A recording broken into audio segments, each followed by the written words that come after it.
Selawat dengan sebaik-baiknya. Ibu-ibu, kalau lagi gundah gulana, cobalah perbanyak bersalawat. Insya Allah tenang perasaan. Ibu bapak, saudara-saudara sekalian yang saya hormati. Kali ini saya datang dari Tanah Bugis, ingin menyampaikan dan membawa oleh-oleh buat saudara-saudara kami yang ada Tanah Minangkabau. Oleh-oleh apa itu? Bukan coto Makassar, bukan pala butung, bukan sop konro, bukan sop saudara, tapi amalan yang apabila Anda lakukan, Anda akan selamat dunia dan akhirat. Apa itu? Oleh-oleh pertama, biasanya kan ada ibu-ibu pulang pengajian tidak ada oleh-olehnya. Bahkan gimana ceramahnya? Masya Allah, hebat itu tadi ceramah. Jago itu ceramah orang Bugis tadi. Apa dia bilang? Saya sudah lupa. Tidak ada yang bisa diamalkan. Saya kasih oleh-oleh. Oleh-oleh apa? Yang pertama, kapan dan dimanapun selalu ada wudhunya. Ini dulu, ibu-ibu mau ke pasar wudhu dulu. Adik-adik mau kuliah wudhu dulu. Bapak-bapak mau pergi ngojek wudhu dulu. Mau pergi kantor wudhu dulu. Ibu-ibu bahkan mau pergi gosip sekalipun wudhu dulu. Apa kehebatan orang yang selalu ada wudhunya? Satu, hadiah orang yang selalu ada wudhunya. Innallaha yuhibbut tawwabina wa yuhibbul mutatahhirin. Dicintai oleh Allah. Ibu-ibu saya tanya, mau enggak dicintai Allah? Mau? Oh, dicintai suami saja sudah senang, apalagi dicintai Allah. Mau dicintai Allah adik-adik? Mau dicintai Allah? Mau. Kalau mau dicintai Allah, biasakan wudhu. Ustaz, kalau saya selalu sudah ada wudhu, setiap saat saya lalu, apa hadiah dari Allah? Orang yang dicintai Allah, kalau Allah telah cinta sama sampean, maka apapun yang Bapak minta pasti dikasih. Kalau Allah telah cinta kepada ibu, apa ibu minta dikasih. Kenapa? Sudah dicinta. Contoh, ada anak muda lagi jatuh cinta. Cewek, pacar baru, ceweknya mata duitan. Bang, betulkah kau sayang sama saya? Betul dek. Kalau betul abang sayang sama saya, belikan saya pulsa. Tidak ada duitnya sang cowok, terpaksa pergi pinjam duit. Bos, pinjam dulu duitmu 100.000. Bulan depan saya ganti 300.000. Daripada diputuskan cintaku. Coba. Berapa banyak bapak-bapak, banyak kreditnya di bank, gara-gara apa? Memenuhi selera istrinya. Iya toh? Kenapa? Karena cinta sama istri. Berapa banyak bapak-bapak dimaki-maki sama istrinya, tidak melawan karena cinta sama istrinya. Iya toh? Iya. Ada di sini suka dimaki-maki sama istrinya? Ada? Weh, sial betul hidupmu. Orang kalau dicinta, apa dia minta pasti dikasih. Dan kalau ada yang diminta tidak dikasih, percayalah apa yang kita minta tidak baik. Ya Allah, berikan saya mobil. Gampang Allah kasih. Ya Allah, mudah-mudahan anakku lulus tentara. Dikasih. Ya Allah, sembuhkan penyakitku, dikabulkan. Kenapa? Sudah dicinta oleh Allah. Saya sudah wudhu Ustaz, tapi yang saya minta kau tidak dikasih Allah, berarti yang kau minta tidak baik. Ya Allah, mudah-mudahan anakku lulus anggota DPR. Sudah sebar baleho, cetak baju kaos, bagi-bagi stiker, tidak terpilih, berarti bukan anggota DPR yang terbaik. Contoh, tamat SMA Pak, saya mau jadi dokter. Sholat tahajud 40 malam berturut-turut. Saya bimbingan tes. Saya juara di sekolah saya. Saya berdoa. Ibu bapak saya doakan. Begitu pengumuman, tidak ada namaku. Tidak lulus. Saya protes kepada Allah. Ya Allah, kenapa kau tidak kasih lulus saya jadi dokter? Kau tidak rugi jadi Tuhan kalau saya jadi dokter. Teman saya lulus jadi dokter, padahal tidak pernah bagus nilainya dari saya. Alhamdulillah saya tahu jawabannya kenapa saya tidak jadi dokter. Karena saya lulus di Sospol. Waktu itu saya lulus Sospol, ilmu komunikasi. Saya tahu jawabannya, saya pulang kuliah. 1 tahun sudah saya kuliah, pulang kuliah terjadi tabrakan di Jalan Perintis Kemerdekaan Makassar. Saya turun tolong dia ini yang tabrakan. Berceceran darah di aspal. Dia yang tabrakan, saya yang pingsan. Ternyata saya tidak bisa lihat darah. Sampai sekarang saya tidak bisa lihat darah. Allah seolah-olah berkata kepada saya, Das'ad, bagaimana kau jadi dokter? Kau tidak bisa lihat darah. Temanku yang lulus jadi dokter, tugas di Kepulauan Aru. Pedalaman pulau. Mau lebaran saya telepon, dok, kau pulang lebaran? Tidak. Rugi-rugi kau pergi cari uang, tidak lebaran sama orang tuamu. Apa dia bilang? Mahal tiket Ustad. Dalam hatiku, alhamdulillah saya tidak jadi Ustad. Saya tidak jadi dokter. Kemana-mana saya tidak pernah pusing soal tiket. Kenapa? Bukan saya beli. Tuh. Hebatnya lagi, pergi tidak bawa uang, pulang bawa uang. Makanya saya tidak jadi dokter fisik, tapi saya dokter psikis. Orang yang stres, orang yang mau cerai, ini sini saya konsul kau sama saya. Duda mau kawin lagi, sini saya konsul sama saya. Bapak-bapak yang mau kawin lagi takut sama istrinya, sini saya bacakan kau doa. Coba, alhamdulillah. Saya tidak jadi dokter, tapi saya dokter apa? Dokter agama. Saya daftar tentara, ibu. Mau jadi akabri penerbang. Tidak lulus. Kenapa? Pendek. Ceper. Ayo. Teman saya lulus. Dia lulus akabri polisi. Sekarang dia reserse, pakai baret merah, satu bunga di sini. Saya lulus jadi ustadz, pakai baret putih. Tapi alhamdulillah dengan baret putih yang saya pakai, mulai baret hitam sampai baret merah saya ceramai kau semua. Makanya jangan sangka buruk. Kalau kau berdoa selalu ada wudumu, kau minta apa yang tidak dikasih Allah, percaya yang kau minta tidak baik. Sangka baik kepada Allah. Ibu-ibu, mudah-mudahan suamiku bisa beli mobil tahun ini. 2 tahun berdoa tidak dapat, 3 tahun berdoa belum bisa beli mobil, malah jual motor. Percaya ibu, dengan mobil itu suamimu bisa celaka. Ya Allah, mudah-mudahan bisa beli mobil. Allah tidak kasih. Kenapa? Allah tahu kalau ada mobilnya, selingkuh, kawin lagi. Pilih mana ibu? Ayo. Jangan sangka buruk. Tidak ada enaknya itu. Tidak ada untungmu sangka buruk kepada Allah. Kau berdoa tidak dikasih, sangka baik. Ya ibu? Sudah 3 tahun menikah tidak dikasih anak. Berdoa selalu ada wudhu, tidak dikasih. Percaya kalau ada anak dia mungkin bajingan. Atau biasa saja cacat. Atau bisa jadi dia sakit seumur hidup, akhirnya ibu menderita. Jangan pernah sangka buruk. Wudhu saja. Sangka baiklah. Ya, pernah dengar ceritanya sangka buruk? Jadi ada orang suami istri pak, sudah 7 tahun menikah, belum punya anak. Di tahun ke-8 tiba-tiba dia ke dokterin istrinya, ahli kandungan. Tes sama dokter.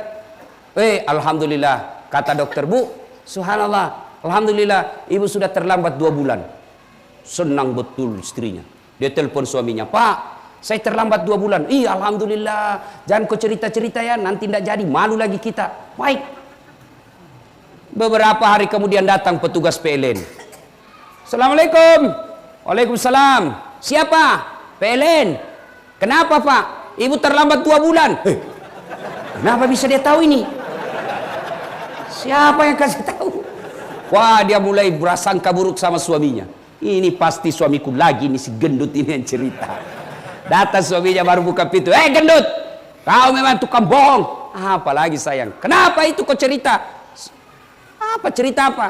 Terlambat 2 bulan. Kita sudah sepakat tidak cerita-cerita. Kenapa PLN tahu? Pasti kau cerita. Kenapa bisa PLN tahu? Marah juga suaminya. Dia ke kantor PLN. Ada apa kau tahu istriku terlambat 2 bulan? Dia bilang ini ada catatannya pak. Itu apa kau catat-catat? Hapus itu. Boleh dihapus, tapi bapak bayar dulu. Kalau saya tidak mau bayar, ya terpaksa punyanya bapak diputus. Kalau punya aku diputus, apa dia pakai istriku di rumah? Terpaksa pakai lilin. Ini bahayanya sangka buruk, ya. Sangka baik, sangka baik. Ya ibu, sangka baik bu. Kalau berdoa tidak dikabulkan Allah, sangka baik.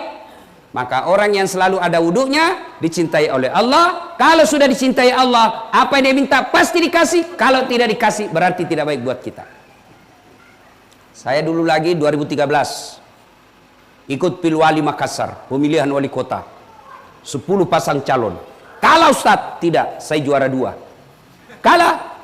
Tidak, cuma yang menang lebih banyak suaranya. Itu namanya sangka baik. Sangka baik. Sudah daftar haji, sudah manasik, sampai bandara, ternyata tidak keluar visa. Sangka baik. Sangka baik. Ya. Sudah wudhu setiap saat, apa yang diminta tidak dikasih, sangka baik. Tidak ada kebahagiaan bagi mereka yang selalu sangka buruk. Coba ini pakai ilmu sangka baik, Pak. Tenang perasaan. Ibu-ibu yang membuat ibu sengsara itu karena selalu sangka buruk sama suami. Telepon suaminya tidak dijawab, sangka buruk. Gara-gara reunian ini, ketemu lagi itu, ketemu lagi. Bagaimana kau mau tenang? Sangka baik. Dapat WhatsApp dari teman, saya lihat suamimu bonceng cewek, cantik betul, sangka baik. Oh, berarti suami saya lagi nge-grab. Sangka baik, tenang perasaan. Ya, jangan pernah sangka buruk. Yang kedua, kelebihan orang yang selalu ada wuduknya. Yang pertama tadi dicintai Allah. Yang kedua, orang yang selalu ada wuduknya terhindar dari dosa dan maksiat.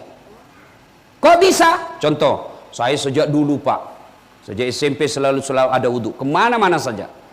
Nah, waktu saya kuliah, kalau saya mau pergi kuliah, naik angkot, saya tidak mau kalau ada cewek di atas. Kenapa? Enggak nanti rusak wuduk saya, sudah 2 jam saya jaga ini. Ayo. Terpaksa naik, karena ini kita buru-buru. Angkot tinggal ini yang terisi. Oke, naik di atas, tapi saya tidak mau duduk sekacam cewek. Cewek di sini, saya di sini. Terpaksa duduk di sini, karena ini yang kosong. Oke, saya duduk sampingnya, tapi saya selalu waspada. Tiba-tiba sopir mendadak, saya pegang itu besi. Tidak mau sentuh ini cewek. Kenapa? Saya ada wudhu. Tapi kalau tidak ada wudhu, belum direm sudah nyosor duluan. Ya kan? Orang selalu ada wudhunya, terpelihara dari dosa. Contoh lagi, adik-adik, kalau ada wudhu, mau enggak jabat tangan sama cewek? Enggak kan? Maka saya kalau adik-adik mahasiswa saya di Unhas, yang cewek-cewek cantik, masih muda, saya cukup begini saja. Ya, mahasiswa saya juga sudah tahu, Ustadz tidak mau jabat tangan sama cewek. Kenapa Ustadz? Nafsu? Iya. Saya jujur, saya nafsu. Kenapa? Ayat tidak mengatakan la taqrabus zina illa ustad. Jangan dekati zina kecuali ustad. Itu berlaku umum itu ayat. Biar ustad cewek cantik hancur. Maka saya begini aja. Tapi kalau ibu-ibu yang seperti ini yang sudah muka-muka sakaratil maut,